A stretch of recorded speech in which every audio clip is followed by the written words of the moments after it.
Welcome, authorized personnel. Please select your desired file to continue.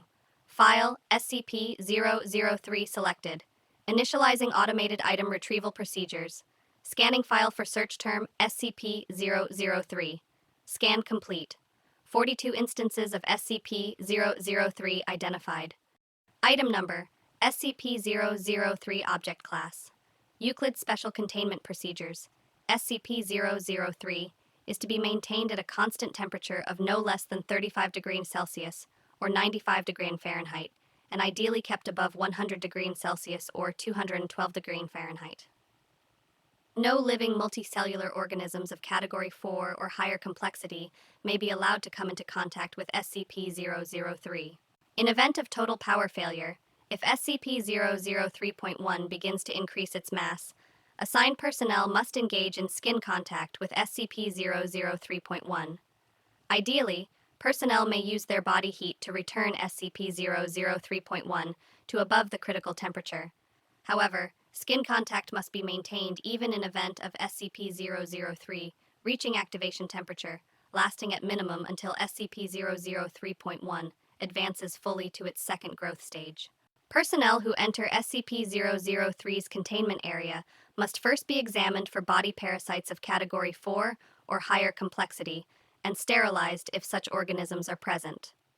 All personnel who have come in physical contact with SCP-003.1 are to immediately report for sterilization afterwards.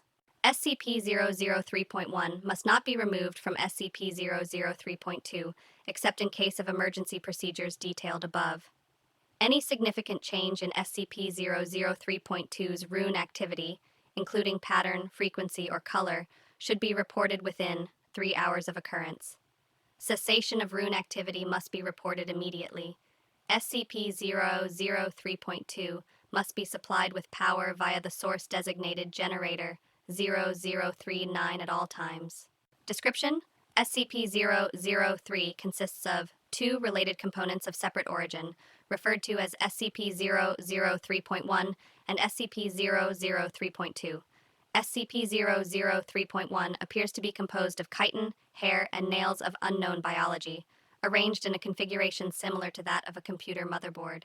Testing reveals SCP-003.1 to predate earliest known circuit boards by a factor of thousands of years. SCP-003.1 is considered sentient but not actively dangerous except under certain conditions. SCP-003.1 was found on a stone tablet, SCP-003.2, on which it currently resides. The runes on SCP-003.2 are not part of any known language and emit pale, flickering light patterns. SCP-003.2 is controlled by a non-biological internal computer, the contents of which are mostly inaccessible without risk of damaging SCP-003.2. SCP-003.2 is capable of controlled emissions of radiation, including heat, light, and anomalous radiation types. SCP-003.2 contains an internal power source of an anomalous nature, which appears to have been losing power since several centuries before discovery. It is considered probable that SCP-003.2 was created for the purpose of containing SCP-003.1. Partially interpreted data recovered from SCP-003.2 may refer to a past and/or potential future LK class restructuring event caused by SCP-003.1. SCP-003 was located by remote viewing team SRV-04 Beta. It appears possible that SRV-04 Beta was deliberately contacted by SCP-003.2. Other organizations have also been alerted to SCP-003's existence, possibly by similar means. Despite this activity, SCP-003.2 does not appear to be sentient, based on its lack of reaction to M03 Gloria analysis and procedures. When SCP-003 drops below the temperature of 35 degrees in Celsius or 95 degrees in Fahrenheit, both components reacted. First, SCP-003.1 enters a growth state characterized by an exponential increase in mass. This growth state consists of 2 stages.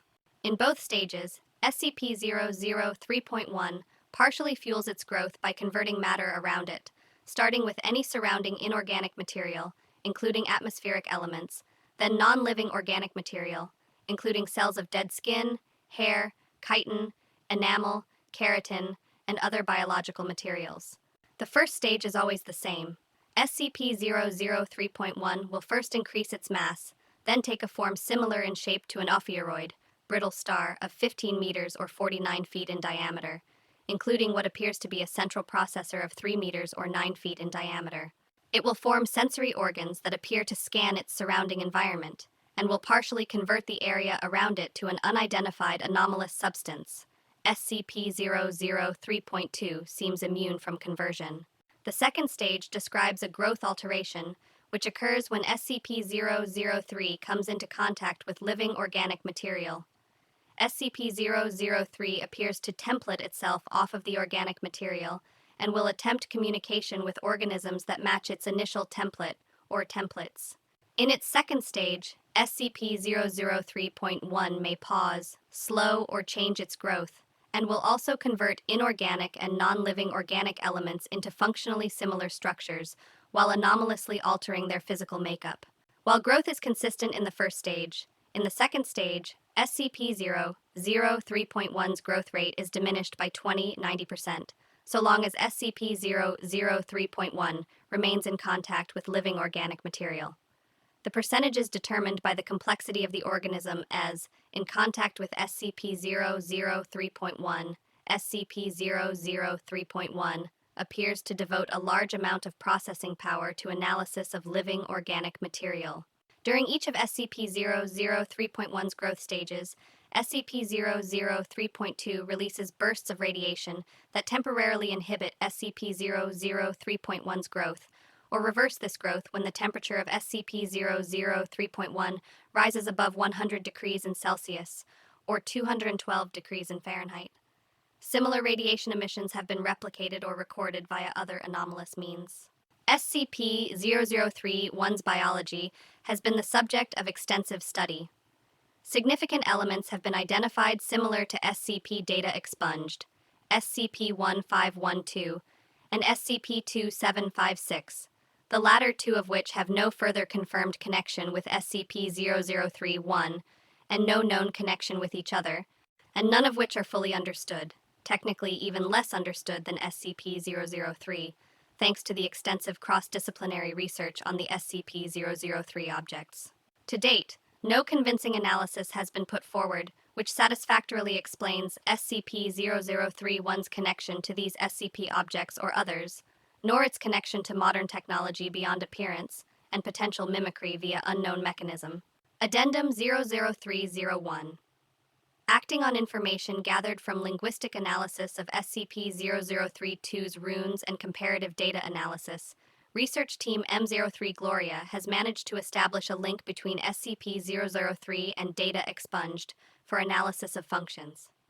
SCP-003.1 must now be considered sentient and is to be kept a minimum of 1 kilometer from data expunged and the resulting byproduct at all times. Addendum 00302. SCP-003-2's power loss has been exacerbated by the procedures performed by M03 Gloria. On orders of O510, M03 Gloria will continue procedures. Addendum 00303. During M03 Gloria procedures, SCP-003.1 doubled its mass and began rapid structural growth. Temperature was immediately returned to 100 degrees in Celsius or 212 degrees in Fahrenheit. Growth and mass increase of SCP-003.1 continued for 9 minutes and 6 seconds, at which time a sustained radiation spike was produced by SCP-003.2. In response, SCP-003.1 returned to its normal state in 3 minutes and 39 seconds. New growth dissolved into a dusty residue which was collected for analysis. Both SCP-003.1 and SCP-003.2 ceased all detectable activity. SCP-003.2 did not resume activity until connected to external power source. SCP-003.2's runes glowed uniformly gray and did not resume normal activity for 3 hours. SCP-003.2 no longer appears to be able to maintain containment area at a temperature above 35 degrees in Celsius, 95 degrees in Fahrenheit without external power, supplied by generators 0, 03.3 through 9. Addendum 00304. The procedure detailed in Addendum 003.03 was repeated, and SCP-003.1 again entered a growth state. After 10 minutes and 13 seconds, SCP-003.2 once again produced a sustained radiation spike. SCP-003.1's growth stopped for 36 seconds, then resumed at its previous pace. On quadrupling its mass, SCP-003.1 formed a coherent outer shell and body. After appearing to scan its environment and partially converting its environment, SCP-003.1 then breached containment, entering the observation gallery where 9 members of M03 Gloria were present. On physical contact with team members, SCP-003.1 encompassed them in rapidly grown appendages and stopped growth for 15 minutes. SCP-003.1 then resumed growth and rearranged the component parts of the center of its form to the shape of a 3-meter-tall female humanoid, with peripheral tentacles, shifting to extrude primarily from SCP-003.1's newly formed hair and spine. SCP-003.1 then produced rudimentary vocalizations in an apparent initial attempt to communicate with researchers. Data expunged. An unknown individual approached the compromised containment area in company of a full squad of agents. The individual claimed to be acting on orders of O510 and attempted communication with SCP-003.1. Data expunged.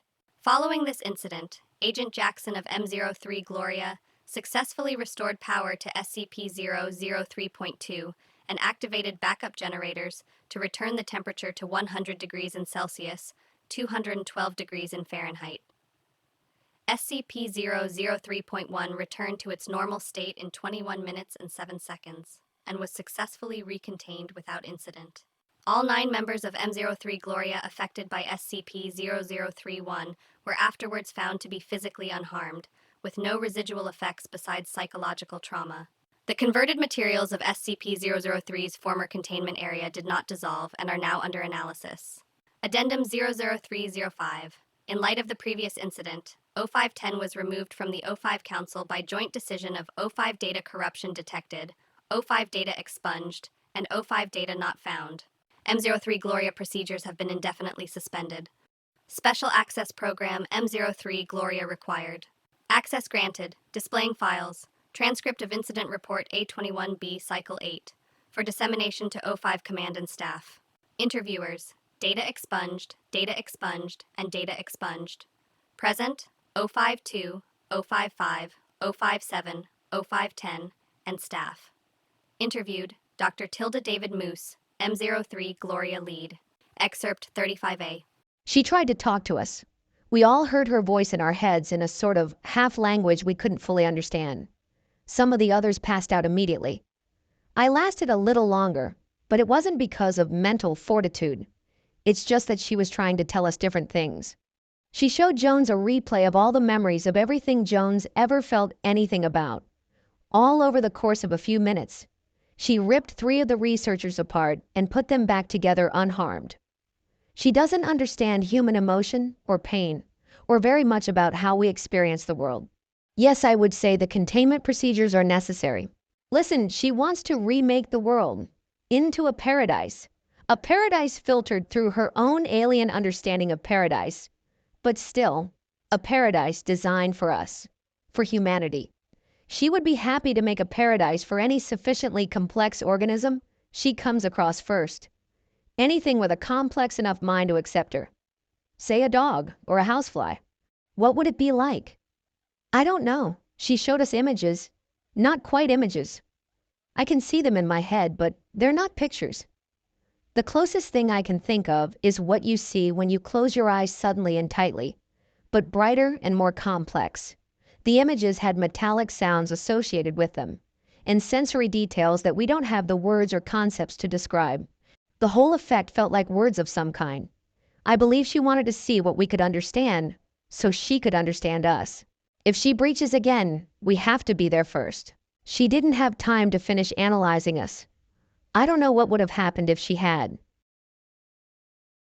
Error. Processing capacity failure. Any non-authorized personnel accessing this file will be immediately terminated. Error. Countermeasure. Failure through Berryman Langford. Memetic kill agent. Continuing without proper memetic inoculation. Will critical warning. System corruption detected. Result in immediate cardiac arrest followed by death. You have been warned. Warning. File incomplete. Rerouting. Error data not found. Please stand by. Rerouting. Unauthorized personnel detected. Memetic kill agent activated. Continued life signs confirmed. Removing safety interlocks. Error. Secondary countermeasure failure. Have a nice day.